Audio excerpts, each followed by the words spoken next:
Hey YouTube, it is Lucy. So if you have not seen our last video, then you've got to go check it out. It is our pregnancy announcement for baby number 8. I haven't slept. It's been a long day. Y'all already know I am indeed pregnant. Prayers and fingers crossed for a healthy, sticky baby. I did announce extremely early, 2 days after we ourselves found out. So we are processing it along with y'all. Did want to do things a little bit different than holding it a secret like we did last time. That was difficult. It came with a lot of stress and I just didn't want to go that route again. We did not plan this pregnancy. At the same time, we were not using preventative measures. Pregnancy was always a risk.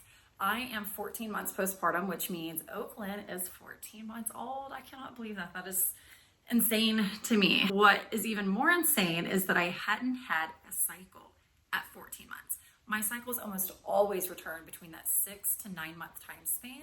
Emerson's was the longest I'd ever gone, and her birthday is July 17th, so it was the day after she turned 1. I always thought it was the same day, but I actually went back to go look the other day and I was off by 1 day. When that yearly mark came with Oakland, I was like, okay, hold on, like we're gonna start taking tests every month here.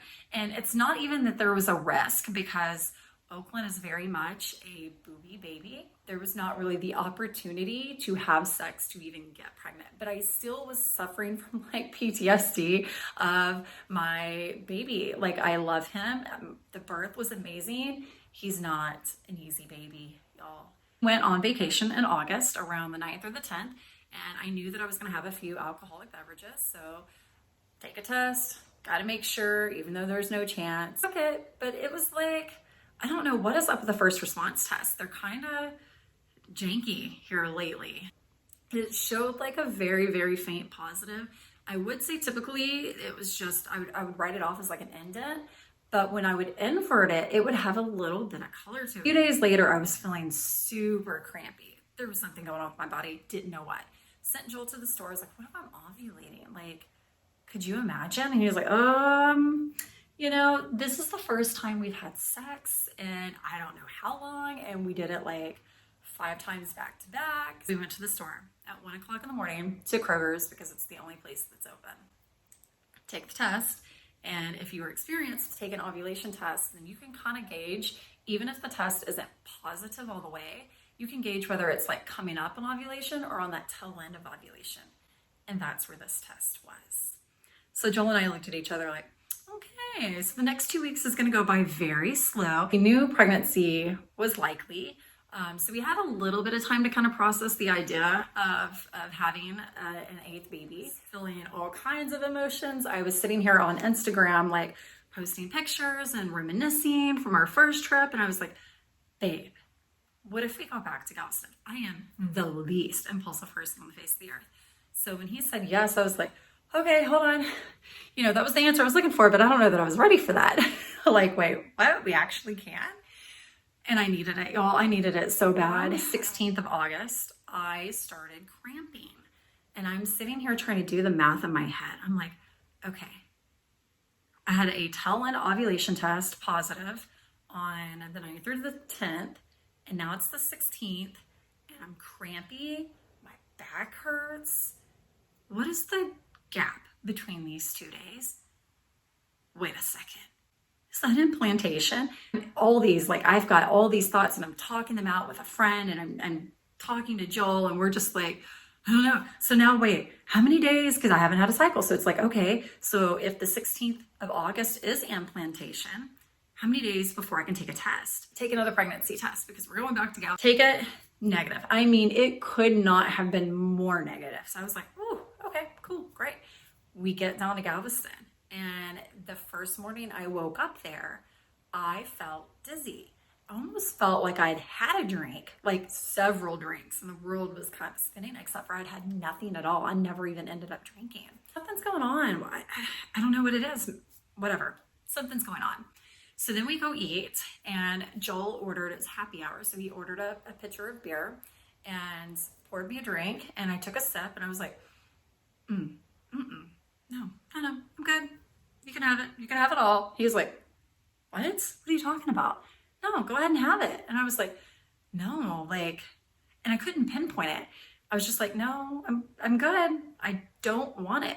And it's not that it grossed me out, but it didn't, like that one sip didn't sit right. And I don't have morning sickness, so I don't think it was that either. Just something was off. So anytime I have dairy, my scalp goes crazy. And a lot of this is like hormonal based for me. So whether it's like I just had a baby and it's postpartum hormones that are shedding, or I'm newly pregnant, or breastfeeding, that change where it's coming into it or coming off of it causes this to just go crazy. And I get it really bad around the front of my face, right here, and typically at the base of my neck back here. It doesn't usually go around all the way, but it's just usually on this side of the base of my neck. Reminds me of like psoriasis meets eczema, and it gets painful because when it gets really, I mean, thick, y'all, I get like thick little patches, and they're tiny, but they're super thick.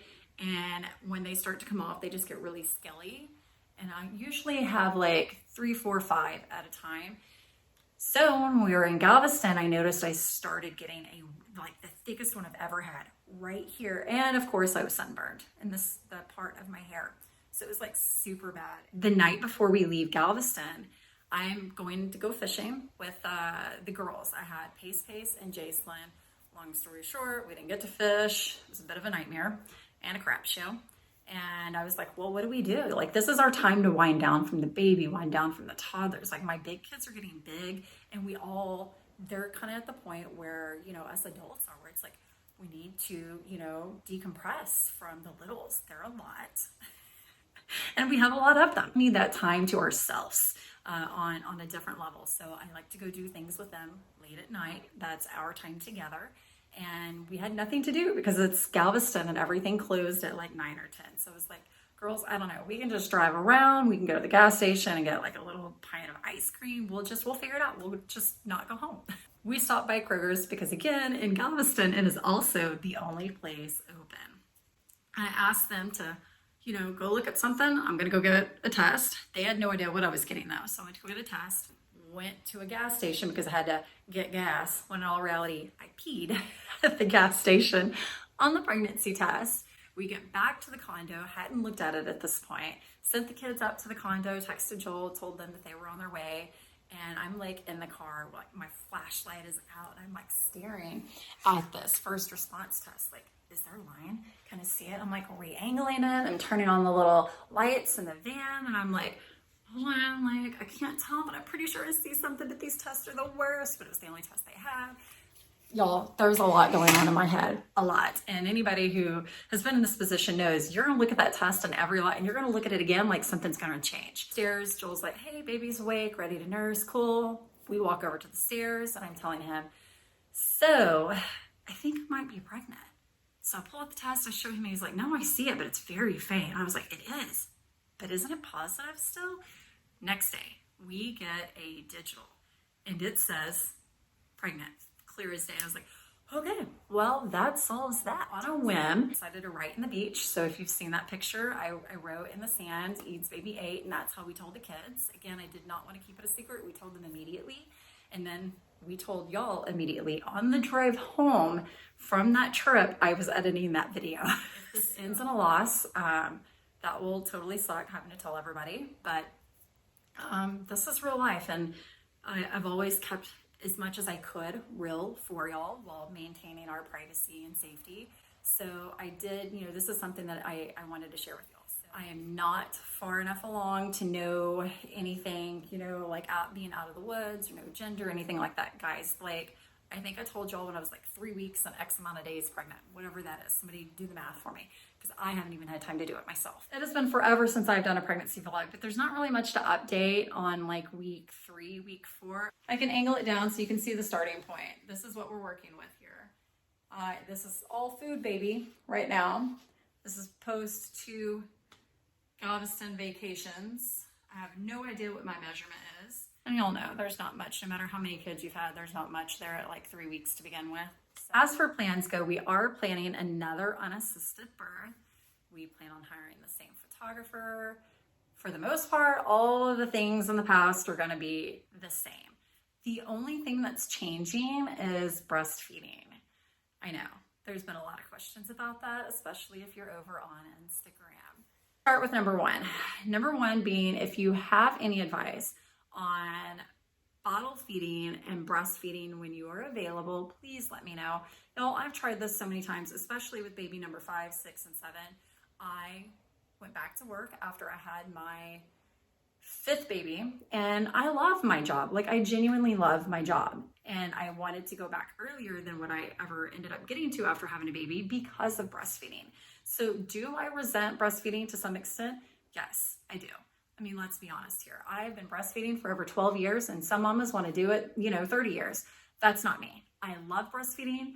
I would never just opt to use formula if I didn't have to. There's nothing wrong with it. I've used it twice. I've used it once with Jameson, and I not once, but I've used it about a month and a half with Jameson, and same thing with Jacelyn, because I'd gotten pregnant so soon afterwards. I didn't have any milk, and even with Jameson, I was using donor milk there at the end, and he was being wet nursed occasionally here and there too. So nothing against it. It's great when you need it. The ability to provide breast milk.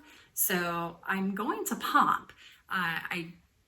The wording that I put on Instagram was exclusively pump, and that might not necessarily be the entire truth. I do hope to be able to breastfeed when I am around, but my schedule will not allow me to exclusively breastfeed from the breast. How that works out, I've never exclusively pumped, so I would love any advice that y'all have to share. Head on over to Instagram. You can DM me, or you can comment on some of the pictures and let me know favorite pacifiers, bottles, the pace feeding, all these things that I am inexperienced with.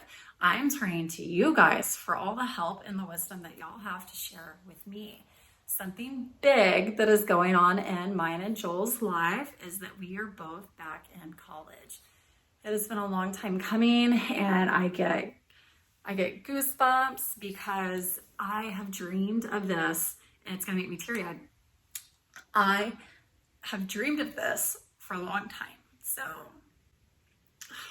hormones. I'm not ready to give that up just because I am pregnant. And that is a big reason why I'm going to be bottle feeding. We'll have some exams around the same time that this baby is due. That's where a lot of the stress and anxiety is coming from as well. And I know it will work out. It always works out. We'll figure it out along the ways. And that is why our plate is as full as it is, between both working full-time, going to school full-time, raising 7 children, taking care of a home, and now also being pregnant. I am ecstatic. I'm over the moon. And again, we'll figure it out. But that is why we will be bottle feeding.